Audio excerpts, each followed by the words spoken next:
Doctor Yunus পদত্যাগ করছেন না। একনেক সভা শেষে সাংবাদিকদের এ কথা জানান পরিকল্পনা উপদেষ্টা ডক্টর ওয়াহিদুদ্দিন মাহমুদ।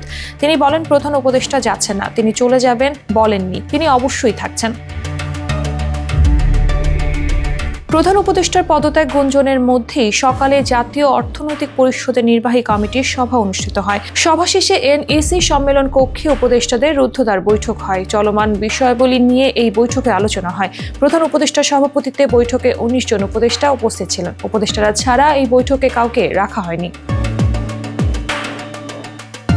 বৈঠক শেষে পরিকল্পনা উপদেষ্টা বলেন, আমাদের ওপর অর্পিত দায়িত্ব বড় দায়িত্ব। এই দায়িত্ব ছেড়ে আমরা যেতে পারবো না। আমরা যে কাজ করছি এবং এসব কাজ করতে গিয়ে প্রতিবন্ধকতার সৃষ্টি হচ্ছে। আমরা সবাই প্রতিবন্ধকতা চিহ্নিত করেছি, এখন সেগুলো সমাধান করে আমাদের ওপর অর্পিত দায়িত্ব পালন করব।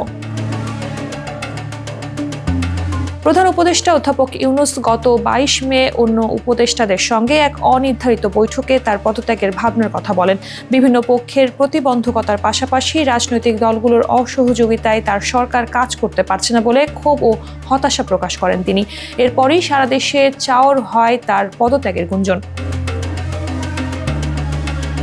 বিষয়টি সংবাদ মাধ্যমে আসে জাতীয় নাগরিক পার্টি এনসিপির আহ্বায়ক নাহিদ ইসলামের মাধ্যমে। তিনি সেদিন প্রধান উপদেষ্টার সঙ্গে দেখা করেছিলেন।